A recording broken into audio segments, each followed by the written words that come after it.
வணக்கம் அனைவருக்கும். நான் உங்கள் கர்மா ஜோதிடர் செல்வம். இன்னைக்கு நம்ம பார்க்க போற வீடியோ ஒரு அவேர்னஸ் வீடியோன்னு எடுத்துக்கலாம். என்ன அப்படி ஒரு அவேர்னஸ் வீடியோ ஜோதிடத்துல? கண்டிப்பா ஜோதிடத்துல தாங்க அவேர்னஸ் வீடியோவை அதிகமா கொடுக்க முடியும். ஏன் சொல்றேன் தெரியுங்களா?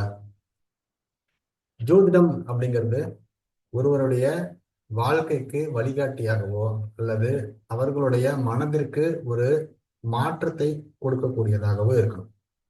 ஆனா இன்னைக்கு உள்ள நிலைமையில ஜோதிடம் அப்படிங்கிறது ஒரு இரண்டு பிரிவா இருக்கு.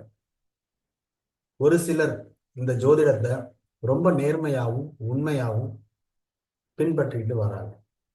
அதுலேயே இன்னொரு சாரர் இந்த ஜோதிடத்தை ஒரு மிகப்பெரிய வியாபாரமா பார்க்குறாங்க. அந்த வியாபாரமயமா பார்க்கக்கூடிய ஜோதிடர்கள் கிட்ட ஒரு மனிதர் போய் சிக்கிறாங்க அப்படின்னா அவங்களோட நிலை இன்னைக்கு கவலைக்கிடமா தான் இருக்கு. ஏன்னா ஜோதிடம் அப்படிங்கிறது நம்பிக்கை சார்ந்தது. கடவுளை எந்த அளவுக்கு நம்ம நம்பிக்கையா போய் கும்பிடுறோமோ அதே போலதான் ஒரு ஜோதிடர்கிட்டையும் அவர்கிட்டேருந்து வரக்கூடிய வார்த்தைகளை நம்புறாங்க. அப்படி நம்ம மேல் நம்பிக்கை வச்சு வரக்கூடிய மக்களுக்கு நாம துரோகம் செய்யக்கூடாது, அவங்கள ஏமாற்றக்கூடாது. நாம சம்பாதிக்கணும் அப்படிங்கிறதுக்காக அவங்கள எந்த விதத்திலையும் மிஸ்யூஸ் பண்ணக்கூடாது. ஆனா இந்த ஜோதிடத்துல வியாபாரமா பார்க்கக்கூடிய ஜோதிடர்கள் கிட்ட போய் மாட்டக்கூடிய மக்கள் கிட்ட இந்த ஜோதிடர்கள் பல விதங்கள்ல அவங்கள பிரெயின் வாஷ் பண்றாங்க. அந்த பிரெயின் வாஷ் பண்றது எப்படி அப்படின்னா, ஒரு மனிதன் அப்படின்னா அதிகபட்சமா பயப்படுறது மரணத்துக்கு மட்டும்தான். அப்போ அந்த மரணம் அப்படிங்கிற ஒரு விஷயத்த கையில எடுத்துக்கிட்டு ஒரு ஜாதகத்தை பார்க்கிற ஜோதிடர் ஒரு நல்ல பலன்கள் இருக்கா, இவர்கள் வாழ்க்கைக்கு தேவையான விஷயங்களை சொல்றதுக்கு அதுல விஷயங்கள் இருக்கா, இல்ல அவரை மாத்துறதுக்கோ இல்ல அவர் முயற்சிகளை இன்னும் மேம்படுத்துறதுக்கோ அவருக்கு என்ன மாதிரியான ஒரு உத்வேகத்தை நம்மளால கொடுக்க முடியும், ஜாதகத்துல என்ன மாதிரியான கிரக நிலைகள் இருக்கு, இவர் எப்படி செயல்பட்டா ஜெயிப்பாரு, இப்படிங்கிறதெல்லாம் விட்டுட்டு ஒரு 3 கேட்டகரி ஆஃப் ஃபார்முலா வச்சிருக்காங்க. என்ன தெரியுங்களா? ஒரு ஜாதகத்தை பார்த்துட்டோம் அப்படின்னா இந்த 6, 8, 12 லக்னாதிபதி 6ல போய் மறைஞ்சிட்டார், 8ல போய் மறைஞ்சிட்டார், 12ல போய் மறைஞ்சிட்டார்.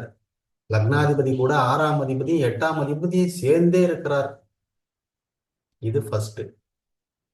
ரெண்டாவது திதி சூன்யம் அப்படின்னு ஒண்ணு இருக்கு. லக்னாதிபதி போய் திதி சூன்யத்துல மாட்டிக்கிட்டார். உங்களுக்கு வருமானத்தை தரக்கூடிய கிரகம் திதி சூன்யத்துல போய் மாட்டிக்கிச்சு.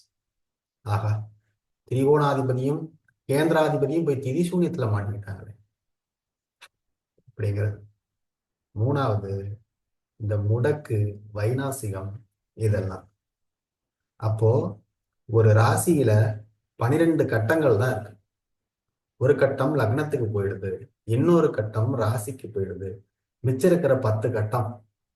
இந்த 10 கட்டத்துல 2வது கட்டம் நம்மளுடைய வருமானத்தை சொல்லக்கூடியது, 3வது கட்டம் நம்மளுடைய முயற்சியை சொல்லக்கூடியது, 4வது கட்டம் நம்மளுடைய சொத்து சுகத்தை சொல்லக்கூடியது, 5வது கட்டம் நம்மளுடைய பூர்வ புண்ணியத்தையும் நம்ம குழந்தைகளையும் சொல்லக்கூடியது, 6வது கட்டம் நம்ம வேலையை சொல்லக்கூடியது, 7வது கட்டம் நம்முடைய மனைவியை சொல்லக்கூடியது, 8வது கட்டம் நம்முடைய ஆயுளை சொல்லக்கூடியது, 9வது கட்டம் நம் தந்தையை சொல்லக்கூடியது, 10வது கட்டம் நம்மளுடைய ஜீவனத்தை சொல்லக்கூடியது, கர்மத்தை சொல்லக்கூடியது, 11வது கட்டம் நம்முடைய வருமானங்களையும் ஆதாயங்களையும் சொல்லக்கூடியது, 12வது கட்டம் நாம் செய்யக்கூடிய செலவினங்களை சொல்லக்கூடியது.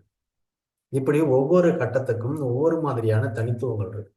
அப்போ அந்த தனித்துவங்களை இவங்க 6ஆம் இடம், 8ஆம் இடம், 12ஆம் இடம், அடுத்ததா திதிசூன்ய ராசி, அடுத்தது வைநாசிக ராசி, அடுத்தது முடக்கு ராசி, இப்படி வரிசலா அடுக்கிக்கிட்டே போனா இந்த 12 ராசியில வேற என்ன மிஞ்சும்?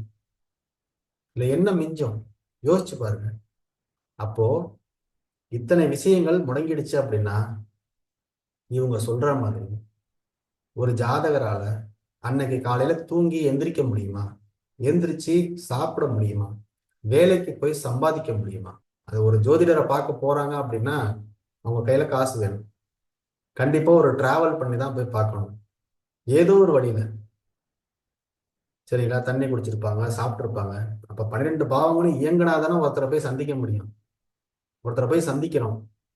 அப்ப 7ஆம் பாவம் வேலை செய்யுது. இப்படி ஒரு செயலுக்கு 12 பாவங்களும் சம்பந்தம் இல்லாம நம்மளால ஒரு செயலை செய்ய முடியாது. இப்ப நான் உங்ககிட்ட பேசிக்கிட்டு இருக்கேன். இந்த வீடியோவை நீங்க யூடியூப்ல பார்த்துக்கிட்டு இருக்கீங்க அப்படின்னாலும், இதுக்கும் உங்க 12 பாவம் சம்பந்தப்பட்டா மட்டும்தான் இந்த வீடியோவை நீங்க பார்த்துக்கிட்டு இருக்க முடியும். என்னால எடுக்க முடியும்.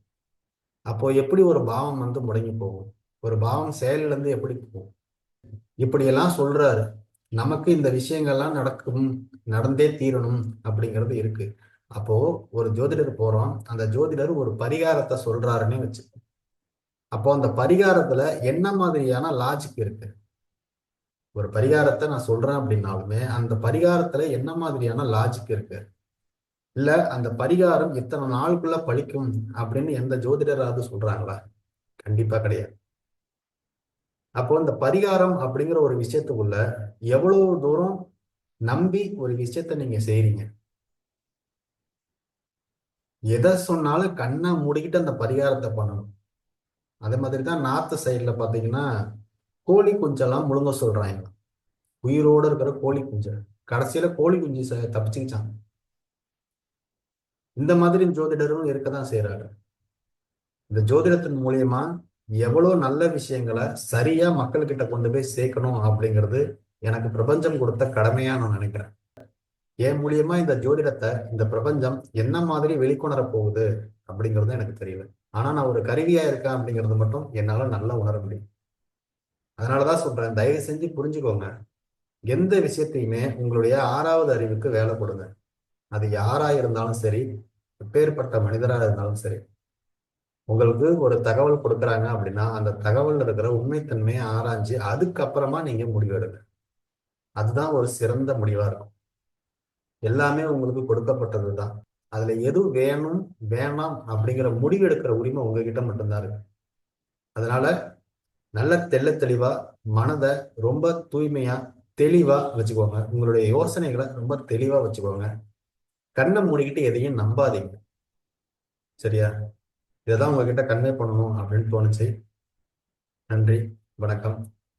நெக்ஸ்ட் வீடியோல சந்திக்கலாம். வீடியோ பிடிச்சிருந்துச்சுன்னா சம்பிரதாயங்களை பண்ணுங்க.